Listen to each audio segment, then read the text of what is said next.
இருக்காங்க கிளிலாம் கத்துற சவுண்டு உள்ளே போனதுமே எங்களுக்கும் ஃபஸ்ட்டு அப்படி தான் இருந்துச்சு. ஒருத்தருனாலையும் அந்த கிளியெல்லாம் உட்காந்துட்டு கொடுக்குற அந்த சீடு அதெல்லாம் தொளிச்சு அது பாட்டுக்கு சாப்பிட்டுட்டு ஒரு மாதிரி ஃப்ரெண்ட்லியாக பழகிட்டு இருந்துச்சு. என்கிட்டயும் 2 வந்துச்சு, ஆனால் கையை கொத்திக்கிட்டே தான் வந்துச்சு பார்க்குறக்கே. ஆனால் சூப்பராக இருந்துச்சு, அழகாக. நான் கலர் கலராக இங்கே தான் இத்தனை பறவையும் ஒன்றா பார்க்குறக்கே அப்படியே ஒரு மாதிரி ஜாலியாக இருந்துச்சு. நாங்களும் 2 பேரும் அதுக்கு ஃபுட்டெல்லாம் கொடுத்துட்டு விளையாடிட்டு வீடியோ எடுத்துகிட்டு ஒரு 600 பே பண்ணி போகிறோமே, நல்லா இருக்குமா உள்ளே போய் பார்க்குறக்கு அப்படின்னு நினச்சி தான் வந்தோம். ஆனால் இது உண்மையாகவே ஒர்த்து. அந்த மணிக்கு இது ஒர்த்துனே சொல்லலாம். 3 ரூம் மாதிரி அது இருந்துச்சு. ஒரு இதுலேயுமே நிறையா பேர்ட்ஸ்லாம் வச்சுருந்தாங்க. ஒரு இதில் விதை இதெல்லாம் கொடுத்தா சாப்பிட்டுட்டு இருக்க மாதிரி, இன்னொரு இதில் ஃப்ரூட்லாம் கொடுத்தா சாப்பிட்ற மாதிரி.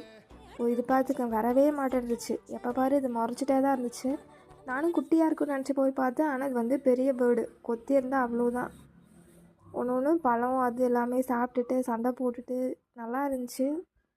ஆனால் பேர்ட்ஸ் எல்லாமே பயப்படாமல் நம்மக்கிட்டலாம் உட்காந்துட்டு ஒன்று ரொம்ப நேரமாக ஆடாமல் அசையாமல் உட்காந்துட்டே இருந்துச்சு. சரி பொம்மையாக இருக்கும் என்னமோன்னு நானும் தொட்டு பார்த்துட்டே இருந்தேன்.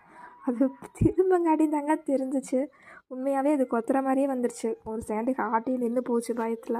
நல்லா பாருங்கள், இந்த பேர்டு தான் மூக்கே பெருசாக இருக்குது. ஒரு போடுச்சுன்னா மேலே போக வேண்டியதுதான்.